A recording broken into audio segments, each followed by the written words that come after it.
Hello, everyone. My name is Vaughn, and I'm substituting my brother today. He kindly requested that I share a message. So I have three topics today to share to you guys. They're very important, so I hope you guys listen.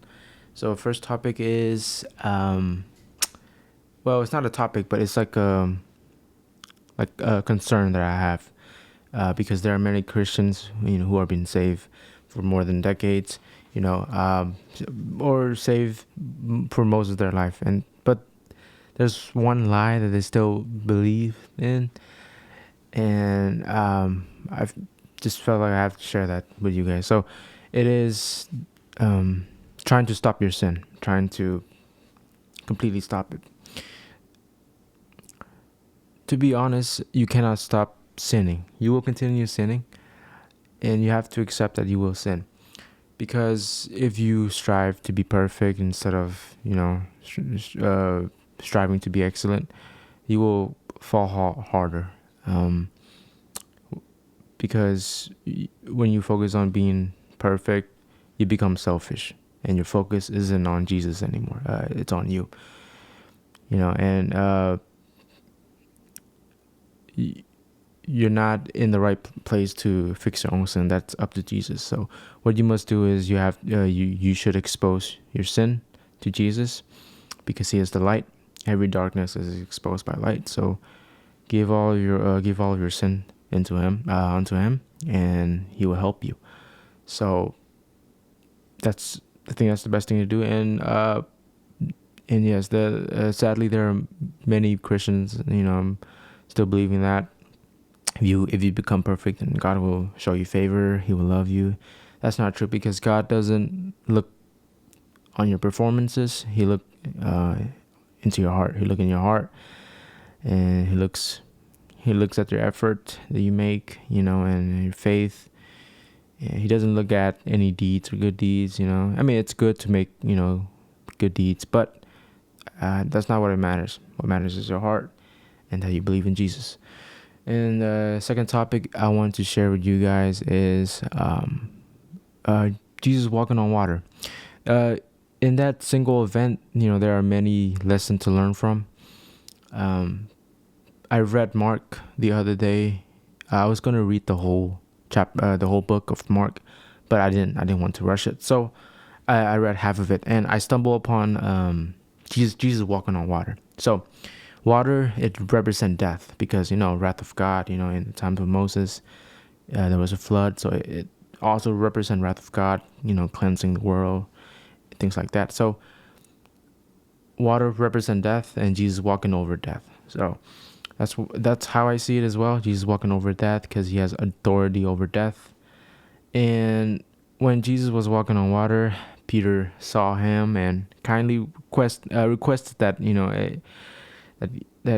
that he want to come to walk on Jesus, to walk on water with Jesus too. So Jesus said yes, and He called, and Peter walked on water for a moment. And while he was on water, there was a storm. He got distracted, and he fell into water. And at that moment, I learned something. When Peter drowned, he didn't drown. When Peter fell into water, Jesus knew beforehand that Peter would fall down. That's kind of like today, for Christians. God knows that we will fall. God knows that we will stumble up, along the narrow path. He knows that, but He lets that happen, because He wants us to learn from our mistakes. And when Peter fell, Jesus didn't let him drown. He picked him back up. So the same way, when we fall, God will pick us back up. And I believe that because in the Old Testament, God handed the Israelites to their enemies. God was angry at them, and because they were rebellious, they were very, what do you call it? They showed a lot of disobedience at the time. So God handed them to their enemies. They wandered the desert for 40 years. But in the end, God still showed them favor. God still called them back home. God did not completely destroy them. So when you fall, God will be there to pick you up. Same way Jesus picked Peter up. He didn't let him drown. He will not let us drown. He will allow us to fall so that we can pick us so that he will pick us up again. That's the second topic. And lastly, the third topic will be about friends. So in the Bible, it says to not be unequally yoked. That verse, I mainly heard of marriage, but it could also be seen as friendship, So when I was in middle school, I would, surround myself with these people. I was influenced in a negative way. I would say certain things and act certain ways in school at the time because I didn't know any better, right? So one of my friend asked me to go to the bathroom with him, to do some physical fighting, for a slap box. I said yes. I did it the first time, because I was trying to fit in, I didn't want to disappoint him. So I said yes, and I indulged in their activities. And now, I look back, it was the wrong decision that I've made. And it is good to have friends, but I think it's bad when you guys have different goals. Let's say you want to have a better relationship with God, and your friend is smoking and doing these worldly things, and they're stopping you or holding you back from your goals of having a better relationship with God. I think it's best to cut off that friend. I say that because there's this picture I saw of ox and a donkey together in the field grazing. The thing is, both of them can graze, but they cannot do it at the same time. Donkey is smaller. I don't think it's stronger than ox. So the ox is slower but stronger, and it's not fair for the weaker animal because then one will be held back and the other one will go forward. So therefore, I don't think you should be equally yoked. And the definition of yoke is a thing. It's a physical thing that is strapped around your neck. Yoke. That's what they use for the animal yoke. It's like a cross piece. I think that's what it's called. It's also called yoke. So and there's this saying that I really love, that don't sit at the table where Jesus would flip. Jesus sat with sinners, ate with them, but he wasn't being nice. He was honest with them. He called them to repentance. So when you surround yourself with friends or other people that aren't Christians, I think it's best to call them to repentance. I don't think you should indulge in some activities with them, but the purpose of being with them at their table is to call them to repentance, because in the Bible it says we are the light of the world, we are salt of the earth, something like that. By light means that we represent and show the purity of Jesus, and by salt means yes, we add flavor. We add in a little spice in those people life, I guess. That's what I call it. So yes, call the people you're with to repentance. If they doesn't accept, that's fine. It's up to them. Everyone is called, but few are chosen. Okay, so but if they do reject it, continue praying for them. Don't give up on them because God hasn't given up on them. They have many chances, so be patient with them. Some people have different schedules in their life. Maybe one day they will accept Jesus. Who knows? So be patient with them. And yes, I have friends in art class. This guy named Chris.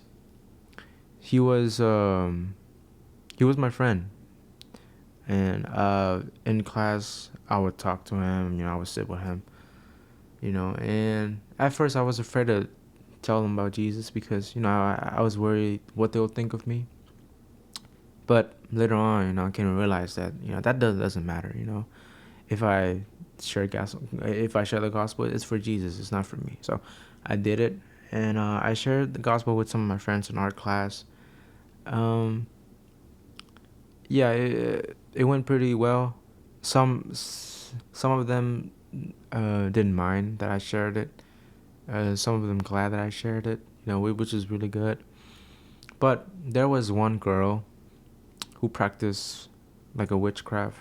So I talked to her about Jesus, right? And the reason why she ran away from Christianity was because she was complaining that it has been translated over time. I was like, that's stupid, because of course it's gonna be translated over time, because language changes, through centuries, so it's gonna change. But her real concern was that some word in the Bible changes, completely different. It's different from the Hebrew or whatever. So that's her concern. So I do understand her. So, and another reason why she ran away from Christianity is because I believe that she was forced to be a Christian. Or I think Catholic, to be precise. I think it was Catholic. I think her mom was being very like. I think her mom was forcing it, so that's why she feels like it's not the right thing to follow. I don't know. But I prayed over her. I kept talking to her about it. One day I stopped because I don't think it's no longer my place to keep talking about it. Because in the Bible it also says to not correct the fools. Yeah. So I just leave it up to God to fix her, because I can't fix her. And so, yes, she did practice witchcraft. And one time, she was trying to cast a spell on me. I think she was joking, but of course, nothing happened. Because I was protected. So, and every time I'm near her, I always recite this Bible verse in my head. Like, no weapons formed against me shall prosper. I keep reciting that in my brain. Because who knows? Since she practiced witchcraft, she might cast a spell on me. So I kept that verse in my heart, and it worked. And I wasn't damaged or anything. I wasn't hurt, so I'm glad.